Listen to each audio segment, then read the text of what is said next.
Shalom दोस्तों, कैसे हैं आप सब। मैं हूं अभी गौरी और आज हम बात करेंगे लेंट सीजन पर, यानी कि रोज़ों के अयाम पर। बहुत सारे लोगों का ये ख्याल है कि रोज़े खुदावंद बारी ताला की तरफ से हम पर फर्ज किए गए हैं। आज हम जानेंगे कि बाइबल मुक़द्दस इसके मुतल्लिक क्या कहती है। बहुत से लोगों के नज़दीक लेंट सीजन मसीही बरादरी पर खुदा की तरफ से वाजिब और फर्ज करार दिया गया है, जिसका आगाज वो राख के बुत पर माथों पर राख मल कर करते हैं और अगले 40 रोज तक सोगवाराना जिंदगी गुजारते हैं।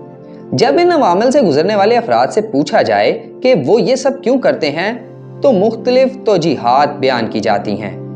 आइए उनके बारे में कुछ डिस्कस करते हैं। लेंट के सीजन को मसीह खुदावंद के 40 रोज पर मुश्तमिल अंजीली रोजा की अक्कासी कहा जाता है। ताहम गौर तलब बात यह है कि मसीह या फिर रसूलों ने इस नमूना की पैरवी का कोई हुक्म नहीं दिया। बाइबल मुकद्दस में हमें इसका कोई हवाला नहीं मिलता। अगर इस बात को दरगुजर कर दिया जाए कि इसका हुक्म मौजूद नहीं, ताहम मसीह के हवाला से शवाहिद तो मौजूद हैं, तो भी चंद बुनियादी बातें इस हवाला से गौर तलब हैं। अव्वल तो ये याद रखना चाहिए कि लेंट सीजन का इख्तिताम मसीह के कफारा की यादगिरी में घड़ी गई खुद साख्ता ईद यानी ईस्टर पर होता है। अंजील से मालूम होता है कि मसीह का कफारा यानी ईद फसा बरोज 14 निसान इब्रानी कैलेंडर के पहले महीने को रूनुमा हुआ, जबकि मसीह खुदावंद के बयान में रोज़ा रखने का वाक़या इससे कहीं पहले करीबन 3.5 साल पहले पेश आया। इलावा जी मसीह खुदावंद ने अपने रोज़ा की इब्तदा राख के बुत से की, ऐसी कोई शहादत अंजील में मौजूद नहीं। साथ ही साथ रोज़ों के अयाम में इतवार की छुट्टी का बाइबल मुकद्दस में कोई तसव्वुर नहीं पाया जाता।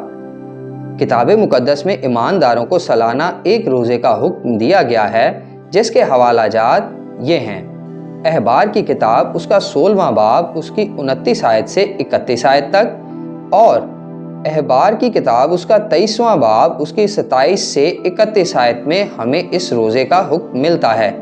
ये साल में एक दफ़ा रखा जाता है और ये योम कफ़ारा का रोज़ा है। और अहबार के इन हवाला जात को जब हम पढ़ते हैं तो हमें मालूम होता है कि ये हवाला जात खुदावंद के सामने अपने अफ़ाले बद के लिए किरिया जारी करने का एक तरीका पेश करते हैं। ताहम किताब मुकद्दस ने किसी भी मौका पर बनी नौ इंसान बिलखसूस ईमानदारों को ये नहीं कहा कि मसीह के कफ़ारा से 40 रोज़ कबल बुध के दिन तुम राख माथों पर मलना।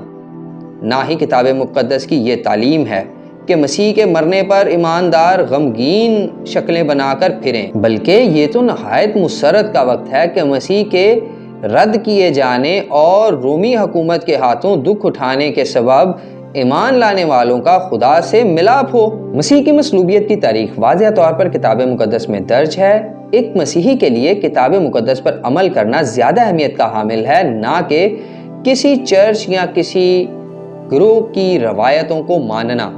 याद रहे, लेंट सीजन खुदा का मुकर्रर करदा नहीं, ना ही इन अयाम की पाबंदी करना किसी मसीही पर फर्ज है और ना ही इसका हुक्म हमें बाइबल मुकद्दस में मिलता है। लेंट सीजन एक बिद्दत दीन में नई इजाद है। लेंट सीजन से मंसूब रवायात ज़ईफ हैं। लेंट सीजन के अयाम पर रोमन कैथोलिक चर्च के अंदर और प्रोटेस्टेंट चर्च के अंदर इख्तलाफात पाए जाते हैं। इसको मुकर्रर किए जाने की कोई ठोस बाइबली दलील मौजूद नहीं। तारीखी तौर पर बुत प्रस्ताना मज़ाहब में ऐसे आसार नुमायां हैं जो लेंट सीजन से मुमासत रखते हैं और यूं लगता है कि जैसे किसी गैर कौम के त्यौहार को मसीही जामा पहनाकर उसको मसीहियों के ऊपर थोप दिया गया है और इसको मजहबी रंग दे दिया गया है। तो दोस्तों, ये थे लेंट सीजन के मुतल्लिक यानी रोज़ों के मुतल्लिक कुछ शवाहिद और राख के बुध और बाकी रवायात को लेकर कुछ बातें। अब मैं आपसे एक सवाल पूछना चाहता हूँ, क्या आप बाइबल मुकद्दस की बात मानेंगे जो कि खुदा का कलाम है, या किसी चर्च तंजीम या इदारे की बात, या किसी बुजुर्ग की रवायत? जवाब आपको देना है। रोज़ों के मुतालिक मज़ीद जानने के लिए हमारी वेबसाइट विजिट करें www.backtothorah.com और उस पर मौजूद रोज़ों के मुतालिक आर्टिकल पढ़ें। उम्मीद है ये वीडियो आपको पसंद आई होगी। शालोम।